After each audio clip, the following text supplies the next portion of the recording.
Segunda Epístola de Pedro, capítulo de número 3, verso de número 4, a parte A do texto, e posterior retomaremos a nossa leitura a partir do versículo de número 11 ao versículo de número 18. Por gentileza, os que encontraram o texto, confirme dizendo amém.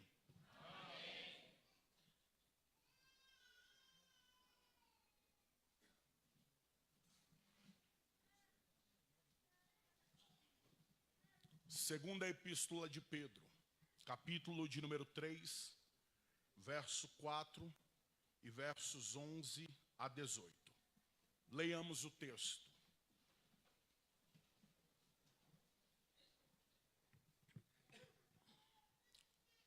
Diz-nos assim o texto bíblico: e dizendo, onde está a promessa da sua vinda?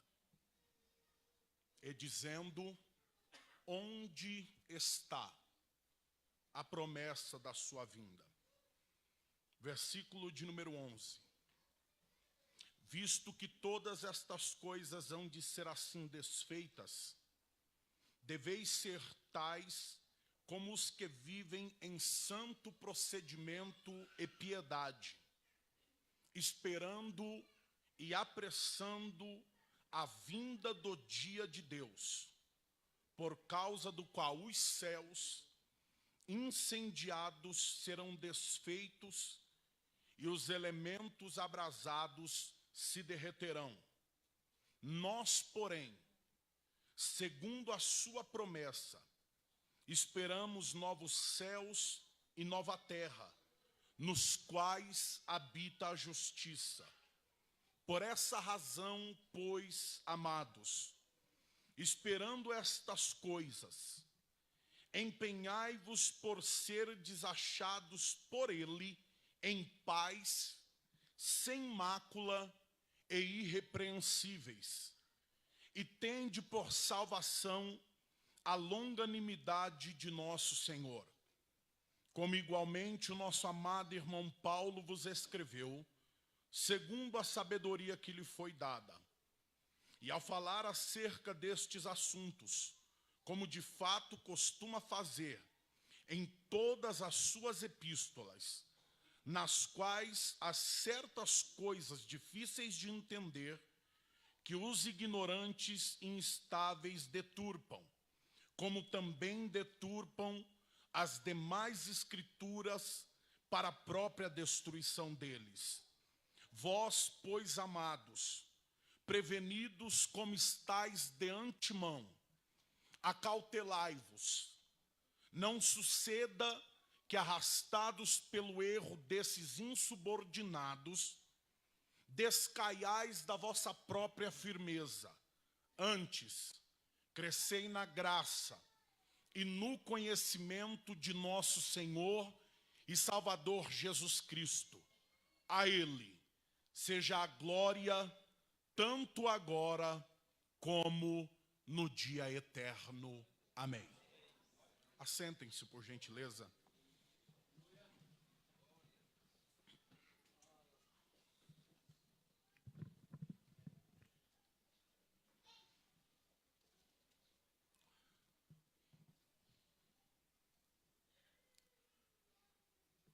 Conforme o texto que lemos, eu quero, à luz não somente desses versículos, mas do capítulo de número 3 por completo, falar aos irmãos abordando a partir do seguinte tema: a vinda do Senhor. E quero, juntamente com os irmãos, entender o que de fato Pedro está falando ao utilizar-se desta expressão no texto. Quais são os indícios? Quero entender juntamente com os irmãos tudo quanto está relacionado a esta vinda cujo Pedro apresenta-nos no texto. A segunda carta de Pedro, ela tem por propósito advertir aos irmãos quanto à inserção dos falsos mestres entre eles e alertá-los quanto às suas heresias destrutivas, que permite um estilo de vida libertino e que ridicularizava tanto a vinda do Senhor, o estabelecimento do seu reino glorioso e o seu julgamento. De acordo com Michael Green, é consenso entre os comentaristas bíblicos que esta heresia que havia se estabelecido entre os irmãos, por intermédio destes falsos líderes, é uma espécie de forma primitiva do gnosticismo. Esta carta, ela tem a proposta de justamente alertar aos irmãos a fim de que eles não fossem contaminados com estas heresias, queria desvirtuá-los quanto ao real propósito da vida cristã e a promessa a qual Pedro tem por centralidade nesta carta. Mike Pierman diz que o tema da segunda carta pode ser resumido da seguinte maneira: o conhecimento completo de Cristo é uma fortaleza contra a falsa doutrina e contra a vida imoral. Vejamos de forma breve a abordagem que Pedro faz ao longo desta carta. No capítulo 1, o apóstolo ressalta aos irmãos a necessidade de que estes viessem a desenvolver, a crescer, a evoluir ao ponto de alcançarem maturidade espiritual. No capítulo de número 2, Pedro, ele os instrui para que estes não apenas tranquem os seus corações em relação a estes falsos ensinos, mas Pedro orienta-lhes e exorta-lhes veementemente de que estes deveriam fazer oposição tanto à doutrina quanto à prática dos falsos líderes. Mas no capítulo de número 3, que é o texto que nós tomamos por base para a nossa leitura, Pedro, ele ensina-lhes tudo quanto visa o preparo e o entendimento correto deles sobre a vinda do Senhor. Aqui nós já conseguimos compreender que, de fato, a proposta central de Pedro, ao escrever o capítulo de número 3, é falar aos irmãos sobre a vinda do Senhor e o subsequente julgamento de Deus para com os homens e para com esta terra. Ao ponto que Pedro, no versículo de número 4, que nós lemos, ele alerta os irmãos utilizando uma pergunta que era comum aos falsos mestres: mas onde está a sua vinda? Agora, o que nós precisamos entender é o que de fato o texto está querendo nos informar acerca da vinda do Senhor. Quais são as diretrizes que o texto apresenta relacionado à vinda do Senhor? No Novo Testamento, existem 3 palavras gregas principais que são utilizadas a respeito da vinda do Senhor.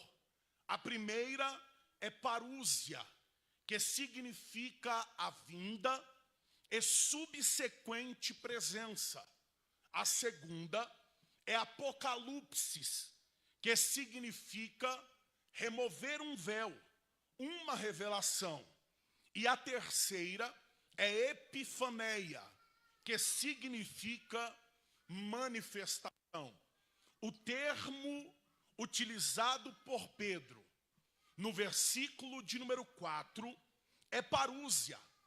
E acerca disso, William MacDonald, ele nos traz luz e uma compreensão acerca do que é parúsia. Segundo William MacDonald, parúsia não trata-se de um acontecimento isolado, não trata-se de um acontecimento único. Antes, refere-se a um período de tempo, período este que está dividido em 4 acontecimentos, os quais são o começo da parúsia, o curso ou trajeto da parúsia, a manifestação da parúsia e o clímax ou apogeu da parúsia. O que é isto? O que significam estes aspectos da parúsia e para quais acontecimentos escatológicos cada um destes aspectos apontam? O primeiro aspecto, conforme eu vos disse, é o começo da parúsia. E este começo fala, aponta para o arrebatamento da igreja, quando o Senhor Jesus virá nos ares e transladará e tomará força os seus. Portanto, o começo da parúsia está falando acerca do arrebatamento, mas o curso ou o trajeto da parúsia refere-se tanto ao tribunal de Cristo como às bodas do Cordeiro. Posterior ao arrebatamento, ainda nos ares, o Senhor estabelecerá o seu juízo contra a sua igreja. Mas entendamos que este juízo não tem cunho salvífico, pois de acordo com Paulo, a proposta é julgar as obras de cada um. E tendo julgado as obras, ele há de galardoar a cada um conforme as suas obras. Este mesmo galardão, resultado das obras de cada um, servirá como adorno, o enfeite da noiva, pois, tendo sucedido o julgamento de Cristo, virá então as bodas do Cordeiro. De acordo com as profecias, estas bodas, que é o casamento do Cordeiro com a sua noiva, terá um período de duração de 1 semana de anos aqui na terra, equivalente a 7 anos, nos céus, equivalente a 7 dias. Durante este período, nós sabemos que se estabelecerá aqui na terra o que nós conhecemos como sendo a tribulação, que é o reflexo da ascensão do filho da perdição, que no caso é o anticristo. Mas em terceiro lugar, a parúsia, além de falar sobre o curso e além de falar inicialmente sobre o começo, fala sobre a manifestação, que neste caso aponta para o reino milenar, posterior ao cumprimento das bodas. Judas diz que Enoque profetizou que ele viu o Senhor vindo com milhares dos seus santos. E então o Senhor aprenderá, o Senhor irá trancafiar Satanás por 1000 anos. E durante este período estabelecerá o seu governo perfeito, harmonioso aqui nesta terra. Mas em último lugar, a parúzia fala do seu clímax, do apogeu da parúzia, que aqui refere-se ao último grande julgamento cataclísmico do Senhor sobre a terra, conhecido também como o dia do Senhor, conhecido também como o fim do mundo e conhecido também como o grande trono branco. Percebam então que do versículo 1 ao versículo de número 4, Pedro, de forma indireta, ele fala sobre os 3 primeiros aspectos da parúzia: o começo, o curso e a manifestação. Mas, dos versículos 5 a 10, o texto, de forma objetiva, aponta para o 4º aspecto da parúzia, que é o clímax ou apogeu. Mas já dos versículos 11 a 18, o texto fala de verdades práticas relacionadas à vinda do Senhor.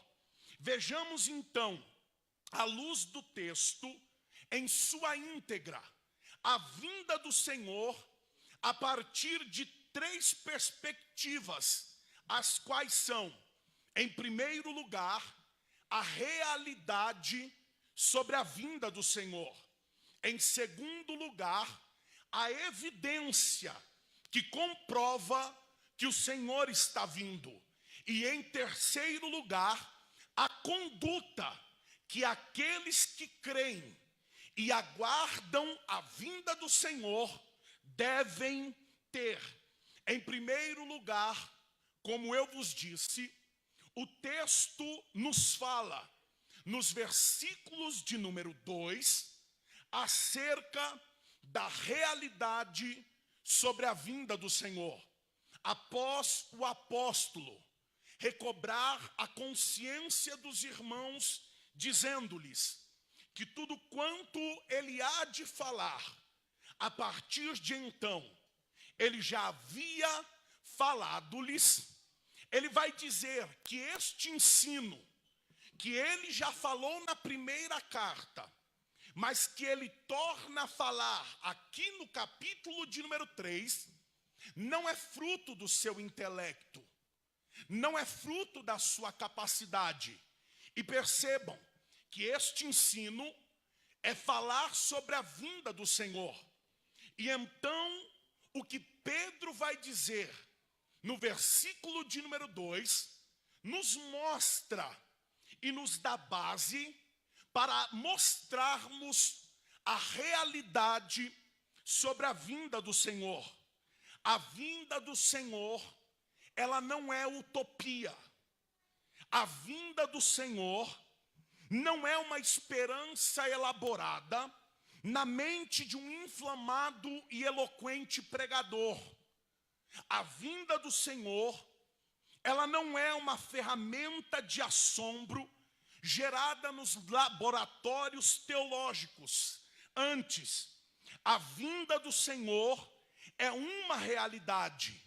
E o versículo de número 2 mostra-nos essa realidade a partir de 3 pontos. Primeiro, a vinda do Senhor é uma realidade anunciada pelos profetas, pois o apóstolo disse assim: para que recordeis das palavras que anteriormente foram ditas pelos santos profetas. Esta mensagem, ela não é fruto do acaso ou da circunstância. A vinda do Senhor é a doutrina mais extensa das Escrituras, havendo referências diretas e indiretas a elas, no mínimo 800 vezes. E Pedro diz que a vinda do Senhor é uma realidade, porque primeiro quem começou a falar sobre ela foram santos profetas. Isaías falou acerca dela, Daniel falou acerca dela, Jeremias falou acerca dela, e todos os outros profetas, em voz uníssona, afirmaram antes dos tempos: o Senhor, Ele vem, aleluia. Mas Pedro continua mostrando-nos que esta realidade, ela não foi apenas anunciada pelos profetas, mas a vinda do Senhor é uma realidade confirmada pelo próprio Senhor Jesus Cristo. Pois ele continua dizendo o seguinte: bem como do mandamento do Senhor. Em outras palavras, Pedro, ele estava dizendo: isto que eu estou falando não é fruto da minha vontade, mas foi o Senhor que mandou, pois Ele mesmo falou acerca da sua vinda. E se nós olharmos Mateus capítulo de número 25 e o capítulo de número 24, nós iremos ver que estes dois capítulos, em sua extensividade, foram destinados justamente a transcrever o sermão escatológico de Jesus. Mas, depois de mostrar que a vinda do Senhor é uma realidade tanto anunciada pelos profetas, bem como confirmada pelo próprio Senhor, ele vai concluir dizendo que a vinda do Senhor é uma realidade que foi corroborada pelos apóstolos. Percebam, começou com os profetas, Jesus confirmou, e os apóstolos deram continuidade com esta mensagem.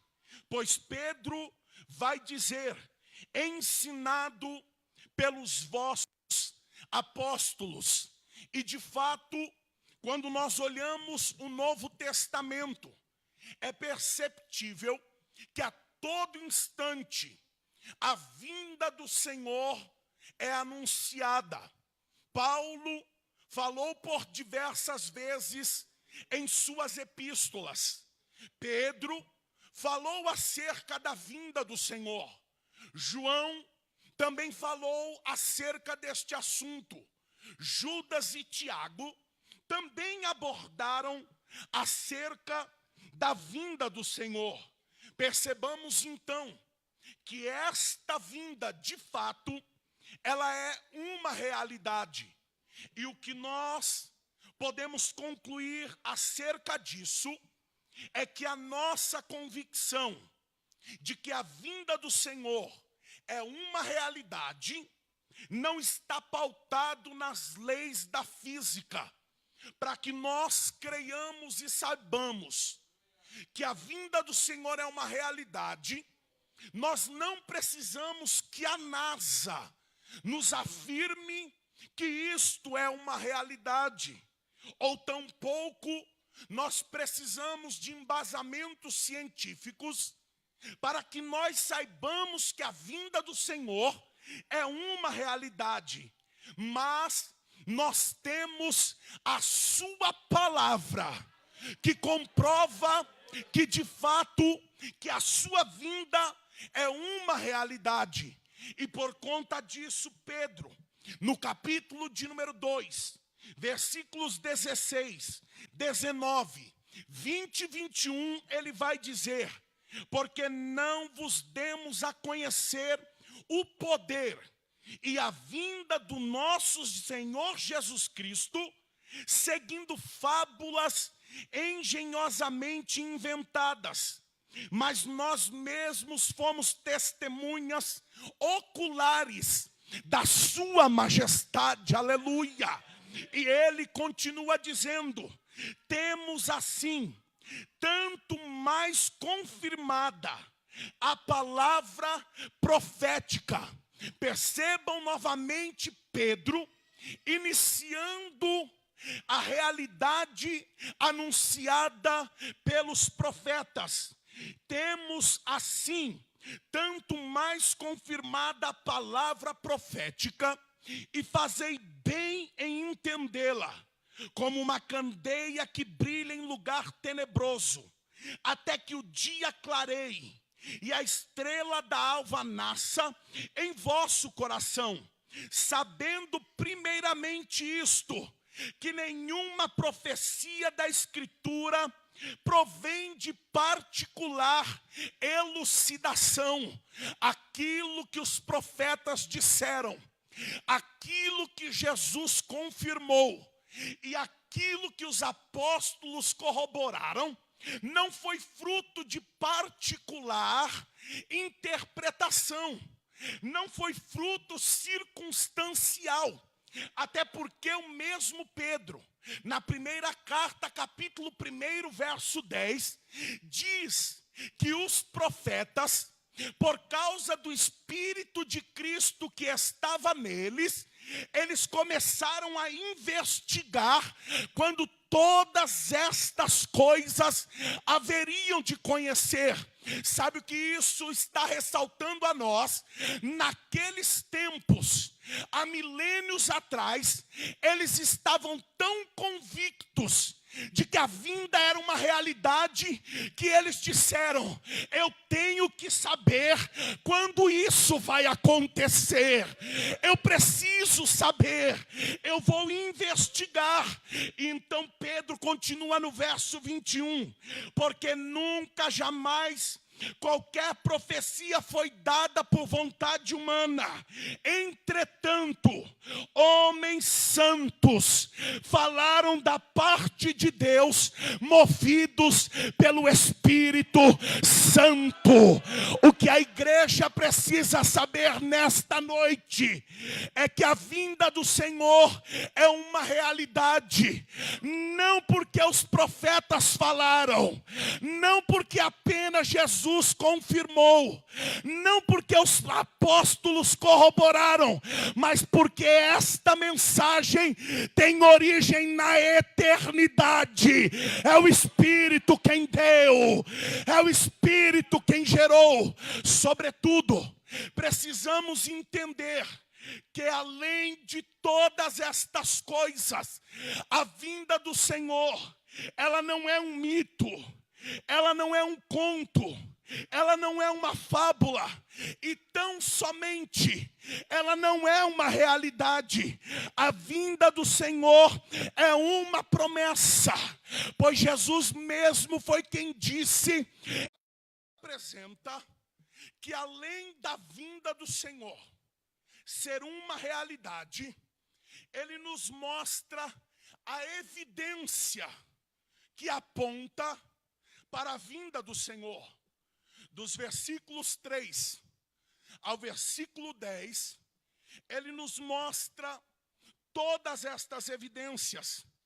E para isto ele vai dizer o seguinte: tendo em conta, antes de tudo, que nos últimos dias virão escarnecedores com seus escárnios, andando segundo as próprias paixões, e dizendo: aonde está a promessa da sua vinda? Porque desde que os pais dormiram, todas as coisas permanecem como desde o princípio da criação.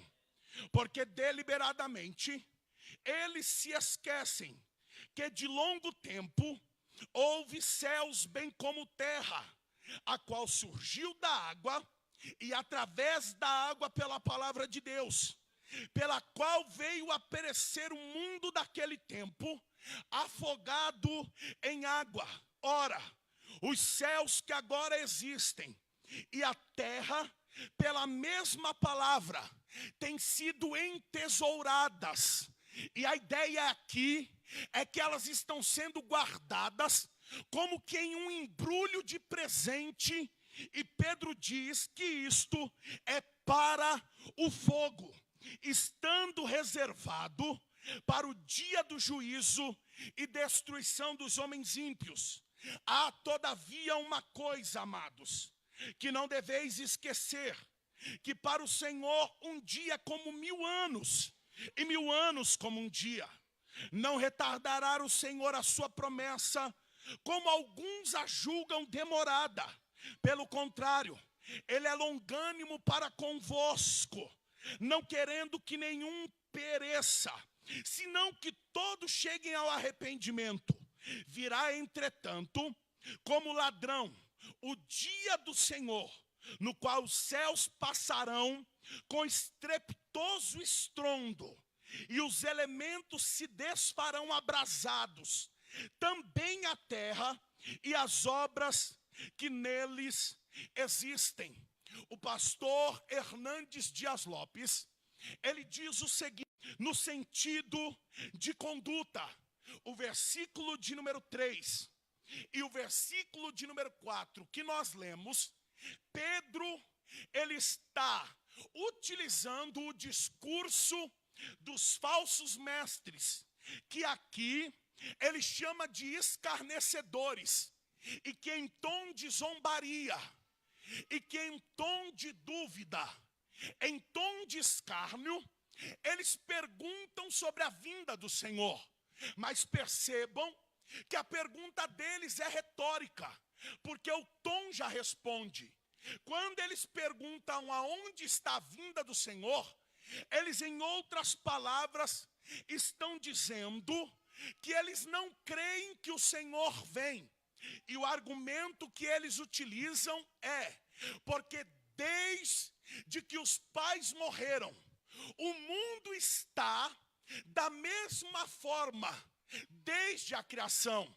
Então, como contra-argumento, Pedro diz, mas eles deliberadamente se esquecem, ou seja, mesmo tendo a informação, eles a silenciam no seu entendimento.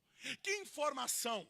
A informação acerca do dilúvio.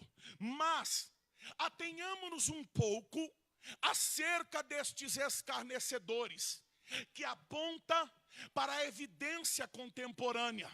Quando eu olho para a descrição que Pedro dá acerca destes escarnecedores, mostrando que seriam estes e esta apostasia uma evidência de que o Senhor está vindo, eu não consigo não enxergar os meus dias. Eu sei que o evangelicalismo brasileiro vive com uma ilusão que nós estamos desfrutando dias áureos do movimento evangélico brasileiro. Mas, na verdade, os nossos dias estão mais próximos do que Pedro está falando, do que aquilo que de fato se é propagado. E quando nós vemos doutrinas destruidoras sendo introduzidas sorrateiramente. E o que me chama a atenção são os indícios que Pedro dá. Pedro, ele usa uma expressão apontando para um período de tempo, o qual Paulo também usou. Aqui na minha versão está últimos dias, mas em algumas versões está nos últimos tempos, ou nas últimas eras. Paulo, na primeira carta a Timóteo, capítulo 4, verso 1, ele disse, mas o Espírito diz de forma aberta, expressadamente, de forma clara, que nos últimos dias, muitos apostatarão da fé e deixarão de servir a Cristo. E isto será em decorrência do fato que eles passarão a dar ouvidos a espíritos enganadores e a doutrinas de demônios. Ainda na segunda carta a Timóteo, no capítulo de número 3, a partir do versículo de número 1, o apóstolo Paulo, uma vez mais, ele vai falar acerca destes últimos dias e vai nos mostrar que, de fato, estes últimos dias, eles são demarcados por uma apostasia, pois ele vai dizer assim: sabe, porém, isto, nos últimos dias sobrevirão tempos difíceis, pois os homens serão egoístas, avarentos, jactanciosos, arrogantes, blasfemadores, desobedientes aos pais, ingratos, irreverentes, desafeiçoados, implacáveis, caluniadores, sem domínio de si, cruéis, inimigos do bem, traidores, atrevidos, enfatuados, mais amigos dos prazeres do que amigos de Deus, e tendo a forma, e tendo a aparência de santidade, e tendo a aparência de piedade, entretanto, com a sua vida, eles negam a eficácia. Ao que Paulo diz: foge também destes. Pedro, no capítulo 2 da segunda epístola, ele fala sobre estes dias, mas não sobre a consequência da apostasia, mas sim sobre a ferramenta da apostasia. Pois ele diz que assim como houve entre o povo de Israel falsos profetas, haveria também no meio da igreja falsos mestres, e que de forma sorrateira, por debaixo dos panos, eles iriam introduzir heresias que levaria à destruição. E é sobre esse contexto que Pedro está falando no versículo de número 3 e 4, aonde ele nos mostra que essa apostasia, ela de fato mostra, ela de fato é uma evidência de que o Senhor está vindo. E o que me chama a atenção é que quando eu olho o tom da pergunta, muito me lembra o que tenho visto e ouvido nos dias de hoje.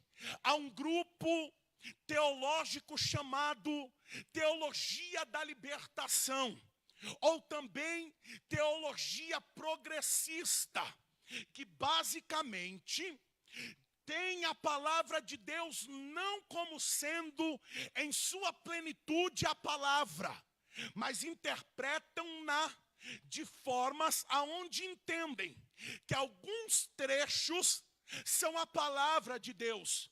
E este tom da pergunta mais me parece com o que na filosofia é chamado de racionalismo, aonde acreditam que o mundo é uma espécie de máquina, que nada muda, que não há intervenções, que não há um metafísico, que não há o que está além do sobrenatural.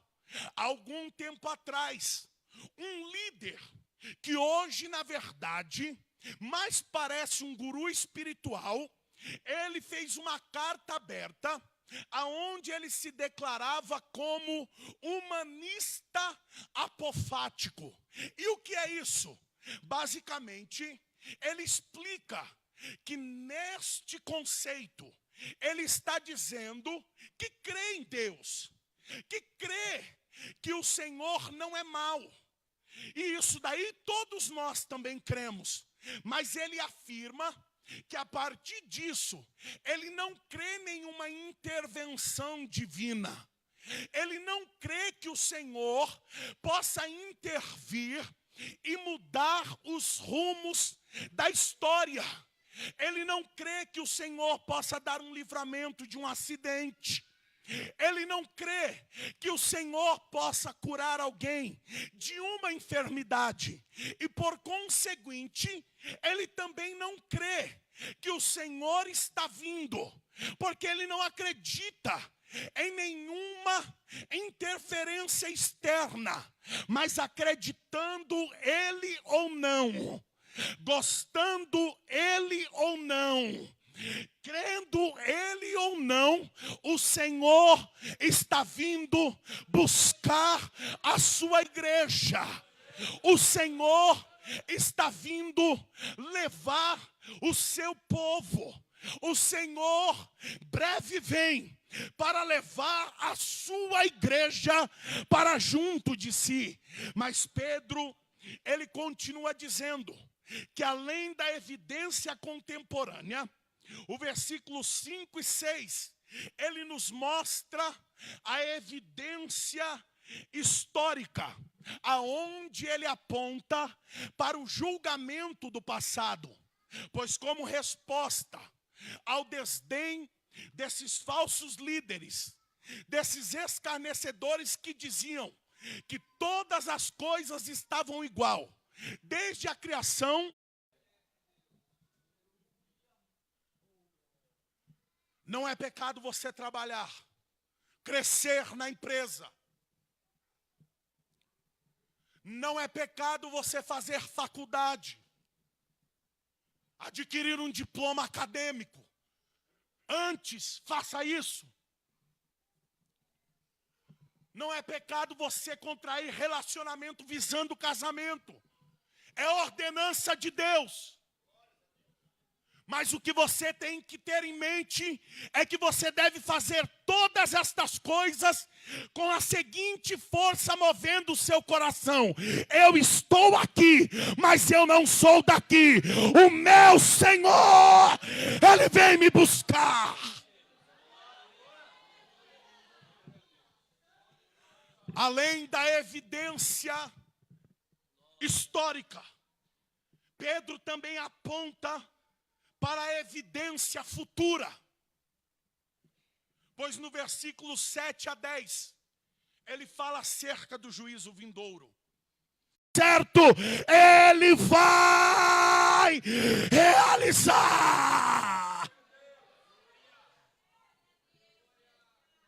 Não retarda a promessa. Ele não está demorando. Pelo contrário, ele é longâmino. E ele está fazendo isso. Ele está sendo longânimo, porque ele não quer que ninguém pereça. Antes, ele quer que todos cheguem ao arrependimento. E então no versículo 10, ele fala sobre a consumação do juízo. Ele mostra um período apocalíptico dizendo: vai acontecer.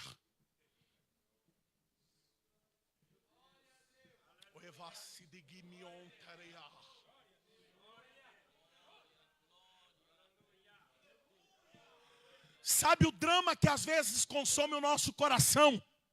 O drama de Asaf. Que a gente está lavando a mão todo dia na santidade, na purificação. Mas quando a gente olha para o lado, é ímpio prosperando. É ímpio que parece que não tem dor. É ímpio que parece que não é afligido. É ímpio que parece que não passa por adversidade. É homem no poder roubando. É aquele que deveria nos beneficiar, subtraindo. É aquele que ao invés de fazer pelo povo, ele toma para si. E que às vezes, assim como Asaf, a gente pensa: nada vai acontecer com essa turma. Vai passar o tempo, nada vai acontecer. Eles vão continuar indo de vento em polpa. Mas o erro está no mesmo erro que Asaf. Por quê? Porque ele tentou entender tudo isso pelo seu próprio intelecto. E o que ele fez? O texto diz lá, Salmo 73, 17. Até que entrei no santuário. Aleluia. E eu gosto do que o William MacDonald diz, porque o William MacDonald diz que ele entrou no santuário, não o santuário da terra, mas o santuário da eternidade. E quando ele entrou lá, ele viu o fim de todos os homens. Deus vai trazer juízo. Ele vai julgar ricos e pobres, grandes e pequenos, poderosos e não poderosos. Mas ele vai trazer juízo. Oh, aleluia. Esta igreja que foi tão perseguida, foi caçada, irmãos nossos que tiveram seu sangue derramado, e que este sangue está clamando, faz justiça. Chegará um momento em que o Senhor da glória há de fazer justiça. Há de fazer justiça. Será que você acredita nessa palavra? Será que você acredita?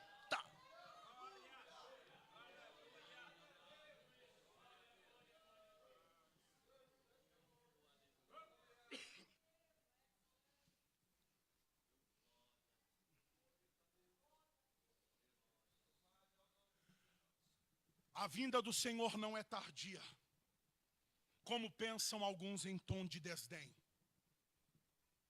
A evidência da sua vinda deixa-nos consciente de que o Senhor está próximo.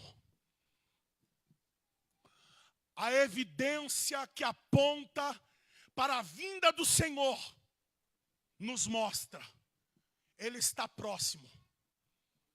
Desde quando este mundo foi destruído por águas, aquilo estava dizendo, o Senhor vem. O Senhor vem. O Senhor vem. Quando olhamos para o passado, para o presente e para o futuro, por intermédio das lentes escatológicas, inequivocamente, tudo nos mostra, o Senhor vem. Mas em último lugar, Pedro, depois de mostrar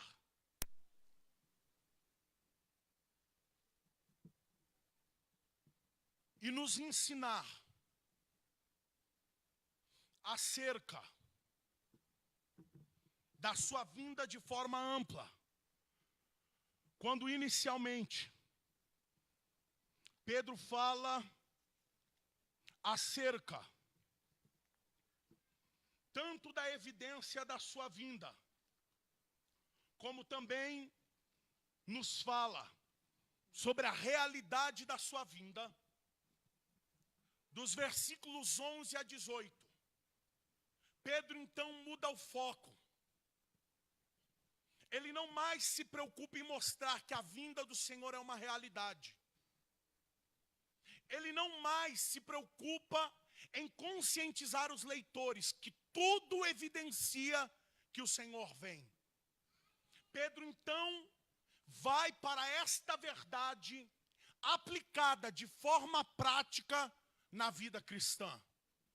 Pedro então se propõe a mostrar se a conduta que Pedro apresenta como sendo a conduta dos que aguardam a vinda do Senhor condiz com a nossa vida.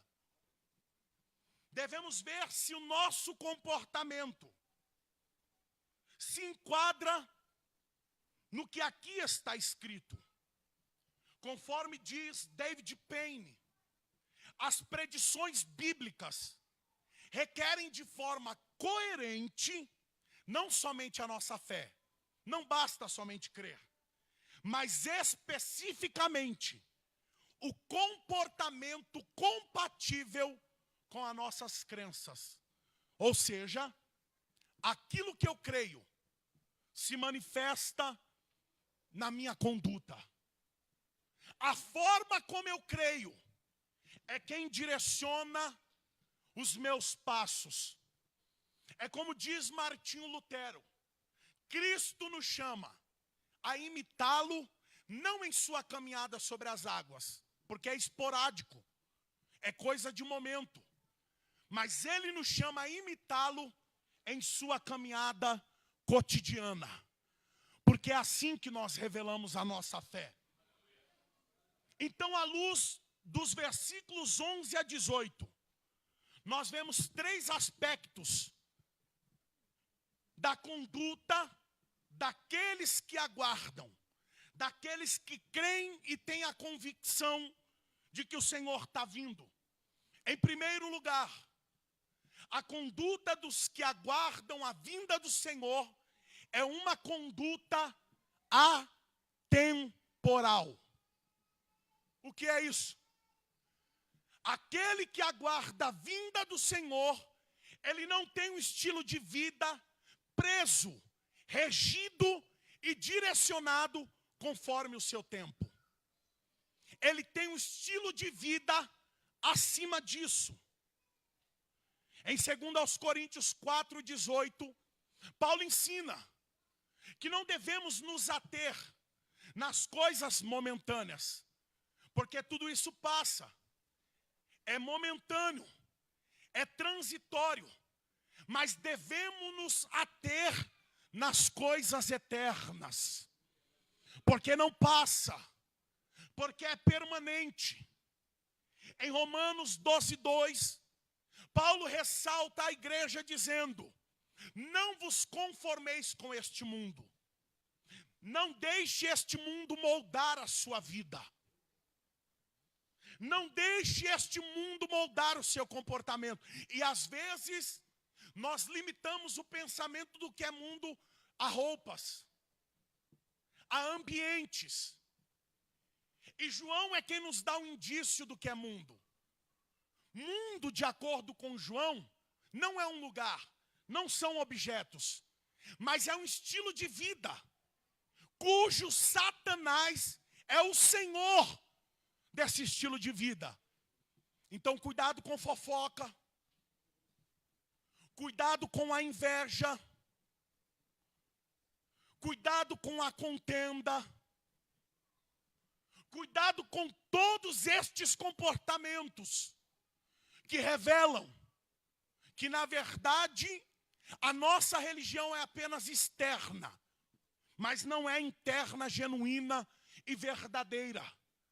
Às vezes mais parece que a minha geração está parecida com a geração dos apóstolos em Mateus 24:1 e 2. Por quê? O maior de todos os eventos iria acontecer em pouco tempo, em poucos dias. Mas o texto diz que quando eles estavam saindo do templo, eles chamaram a atenção do mestre: Senhor, vem cá. Olha aqui, Senhor. Nossa, que linda estrutura. Que belas pedras, Senhor. Olha a estrutura desse templo. E havia de fato um provérbio babilônico que dizia que se você não viu aquele templo, você não sabe o que é beleza na vida. Mas quando eles chamam a atenção de Jesus para isso, Jesus responde de forma abrupta: em verdade eu digo a vocês, que não vai ficar pedra sobre pedra que não seja removida. Por que Jesus diz isso? Jesus estava indo para a cruz, mas eles estavam preocupados com aquilo que é do momento. Jesus está vindo buscar a igreja, e eu estou mais preocupado com aquilo que é passageiro. Então é necessário o Senhor destruir esses valores momentâneos e implantar em nós valores eternos. Eu creio que nesta noite, valores transitórios que estão assentados nos corações de crentes estão sendo dissipados. E o Senhor vai injetar, vai embebedar o seu coração pelas coisas eternas. Pelas coisas eternas. Um estilo de vida temporal. Mas Pedro nos mostra, em segundo lugar, que a conduta dos que aguardam a vinda do Senhor é uma conduta de piedade, segundo as Escrituras. Pois ele diz nos versículos 14 a 16, por essa razão, amados, esperando estas coisas, ou seja, já que vocês estão esperando isso,